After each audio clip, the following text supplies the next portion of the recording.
Hello and welcome back to Warcraft Daily for today, the 20th of May 2014. This video is brought to you by Audacity, who decided to die halfway through recording the last attempt. Now, one little thing before we jump into the main video, I just want to pimp two other things. First of all, there's my top 10 worst features of Mists of Pandaria video, which came out yesterday, and if you check that out, it would really help me out a lot.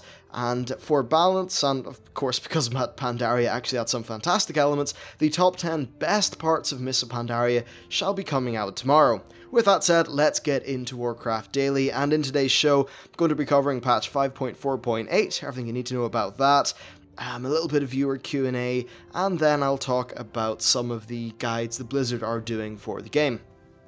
Now first, patch 5.4.8 comes out tomorrow, and just for the sake of completeness, I'll say what it adds. I've already covered it, but it will add a item that costs 3,000 Valor points, or sorry, 3,000 times its coins, that awards you with 100 Valor points up to your 1,000 weekly cap. That's available for Mistweaver Eye, and then it will also increase the maximum item level upgrade to 4 levels, which is up from the current 2.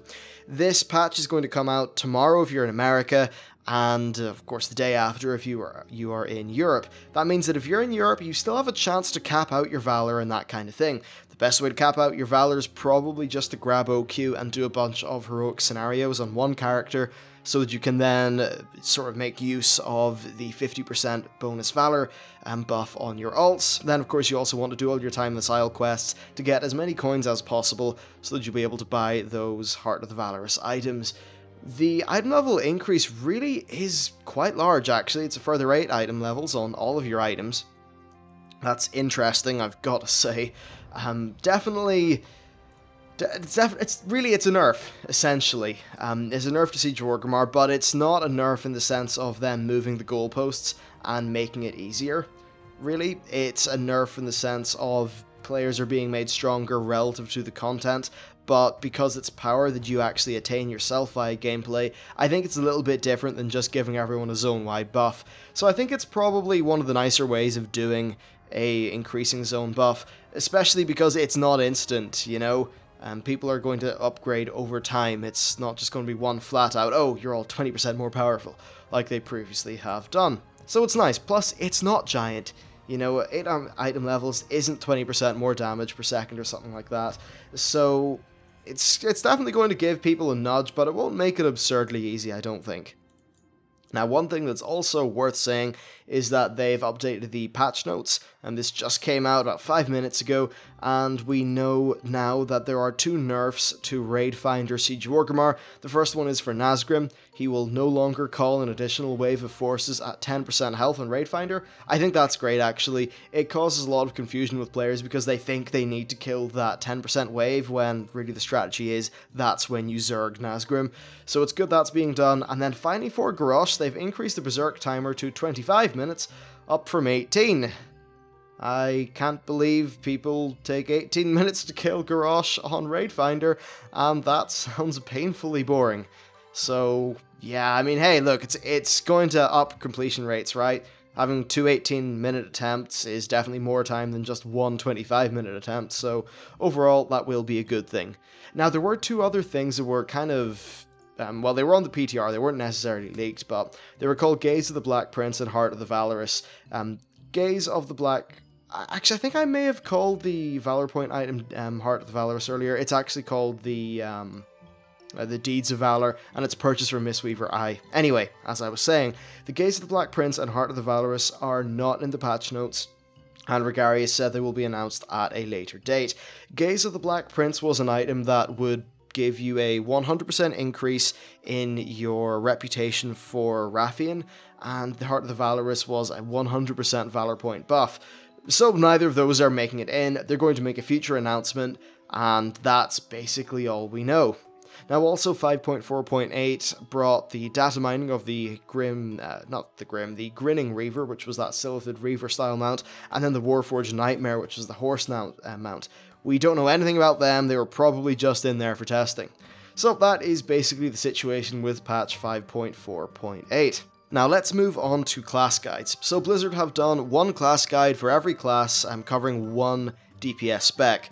These class guides are about 2.5 minutes long, and they are ultra basic. Ultra basic. For an example, The Death Knight one only got 3 buttons in it. However, I think the Arms Warrior one was pretty good. They will basically teach elements of the basic rotation. Yeah, elements of the most basic rotation, probably for the easiest to play DPS spec for every class. They don't teach you anything in depth, so there's no cooldown usage or anything like that, or any of your utilities, and basically they give you your basic rotation and then say, hey, you know, look at your spell book and learn from there. So, there, look, fair enough, they're basically meant for the level 90 boost. Now, of course, this would have been far more useful 2 months ago or whatever, whenever the level 90 boost actually came out, because that's when people needed the information.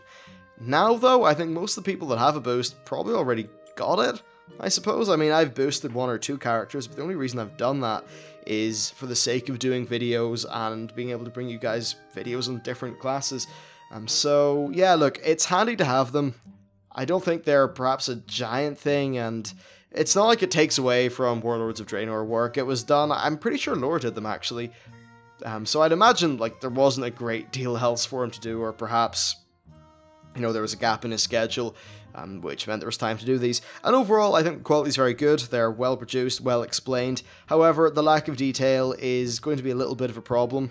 I don't know, I've been thinking of doing intro guides to classes myself, and they'd be probably about 2 times longer than the Blizzard ones, and I would cover a little bit more than them. Certainly they wouldn't be heroic raiding guides, but they would be primers, and good primers that basically teach you how to play the class in a LFR, or maybe even flex capacity, depending on how far I go.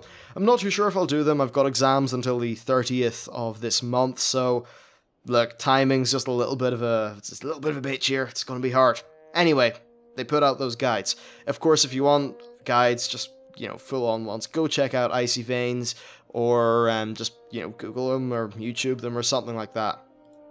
Okay, so next we have 1 or 2, well, just 1 Q&A question, actually, and it's from Sung Pyo, who said, basically, what other MMOs have you played? Stuff like, I think the ones he mentioned specifically are actually gone because I closed the document, great, but he included things like Lineage, Guild Wars, Aeon, I think there's 1 or 2 Korean MMOs, Arcade, that was the one, and I think it's called Blade and Strife or something like that. Anyway, so I'll go over a brief little history of my my sort of MMO experience. I'll start off with RuneScape, and actually I think RuneScape in its original, well, 2007 anyway, incarnation was a fantastic game. It had a really interesting barter-based economy. I really enjoyed how the professions were, and I thought that things like Castle Wars and all those various features were actually very innovative for the time. They were really, really cool, and I've got great memories of that game. Unfortunately, though, they kind of messed it up in more recent times. I played Guild Wars 1 as well, and, well, it just felt like a not as good version of World of Warcraft in terms of how it played. I didn't like the way that, look, Guild Wars 1, I don't consider it as being a true MMO, because the overworld is not an MMO. It's all instance hubs that are strung together and stuff like that. So I didn't really like that way of doing things, and overall, it just, I think I got to like level 15. I got pretty far, because of course I think level 20 was the cap of the original. That was a long time ago. It just never really gripped me as much as World of Warcraft did. I've tried Guild Wars 2 as well, and I think that Guild Wars 2 is a good game. It's probably the best non-subscription MMO. I honestly generally wouldn't really bother with the free-to-play ones, because they're just going to nickel and dime you for everything. Look, that's just been my experience, and I don't like being reminded about the money side of things while I play a game. Anyway, so, and by the way, yeah, I'm one of those people who tries to pretend the Blizzard store doesn't exist, though I end up using it to, you know, get stuff for videos. Anyway, yeah, Guild Wars 2 is a fun game, actually. Well, fun-ish. I don't think it's as good as World of Warcraft. The combat mechanics just couldn't hold me as much as WoW's did. I'm not particularly sure why, I just didn't find them to be as in-depth and interesting. The same goes for, like, some of the skill system stuff. I don't know, it was good, yeah, but it just wasn't great. I thought all the events and stuff were fine, but they were nowhere near as dynamic as the dev promised, so that was unfortunate. I didn't think the story stuff was particularly well told, voice acted, or even really that great. Yeah, I think World v World PvP as well was just a bit of a farce because, let's be honest, it was just giant zergs everywhere. Sure, it sounded cool in theory, but they, in my opinion, didn't really translate it into good gameplay. Now, what I will say about Guild Wars 2 is they have had 2 years of updates, very good updates from what I've heard, so I can't speak to those. I'm just going to talk about maybe the launch and the first update. So yeah, that's what I think about Guild Wars 2. Let's see other games. I've played the, not the Elder Scrolls Online. You all know that I think it's a pile of crap, and not for WoW-related reasons, for just fundamental game design failure reasons, and absolute downright disgusting business practices that honestly, even if you do like the game, you shouldn't support, because just screw those guys, screw whoever made the decisions to sell mounts. Well, if you don't know, a mount costs an absurd amount of in-game gold, well, a lot anyway, but you can get one for free with the collector's edition thingy. I know WoW does that, but mounts are easily accessible and very cheap. Other examples are, you're able to, like, there's one race, the Imperials, are only unlocked if, I think it was either a pre-order or a digital, like, premium edition. Just loads and loads of bucket loads of bullshit happened there, and of course lots of game-breaking bugs and progression-halting bugs and things like that, which honestly just kind of sucked. So that's that. And the next game's the Old Republic. Ugh. Its combat wasn't different enough from WoW to make it interesting to me, and I just hated the questing. I thought the main storyline quests were generally pretty good. The actual quests inside zones, less so, and they hammed up the voice acting and decision trees and all that stuff to the point where it got in the way of playing the game. Listen, I get it, it's cool having your main quest, have branching dialogue and all that stuff, but when every single tiny little side quest pulls you out of the game and into a conversation which has no bearing on anything whatsoever, it's extremely dull. And then beyond that, the game's endgame was just flat out inferior to World of Warcraft. It wasn't that great. So that's the end of the Old Republic. I also played Aeon. I thought Aeon was pretty fun. It looked pretty enough for its day. I thought the gameplay was actually quite good. But it was too grindy for me to be bothered with. It just comes down to that. It would take too damn long to level up, and that really was a little bit of a killer. I'm trying to think of other MMOs I've played. Lord of the Rings Online, yes. Interesting, though I can never get into it that much. I don't know why. I love Tolkien, I love that universe, I just couldn't get into the game, and that's a bit of a pity. Like, it is very similar to Warcraft in some regards, but I think, like, I did try it up to maybe level 20, and when it was in its not free-to-play, like, its subscription-based business model, then the free-to-play thing came, and I leveled up a dwarf, and that was kind of fun, but then the free-to-play stuff started annoying me, and overall I just soured to the game and left. But yeah, that's basically my history with MMOs and things. Honestly, like, aside from WoW, I think some of my best memories are from RuneScape, because like, I was involved with quite a lot of economical stuff there, and there was some really cool emergent gameplay that that game facilitated, and that was awesome. Oh, also EVE Online, I played a little bit of it, only a few months, and I wish I had the time for that game. I don't have the time for it, unfortunately, but it does look to be just truly one of the most interesting and damn fulfilling experiences that there is out there, especially to someone like me who loves sci-fi. I really do enjoy fantasy, but like, if you were to give me, damn, see, there's been no really great sci-fi MMOs. Maybe, well, no, WildStar doesn't count, because I mean sci-fi in terms of, like, spaceships and, you know, crazy shit like that. There hasn't really been a good sci-fi MMO, in my opinion, other than EVE Online, and I'd like something a little bit more action-orientated than EVE. And I know that Star Citizen is not an MMO, but, well, let's just say when Star Citizen comes out, it's getting room in this channel. I don't care what people think.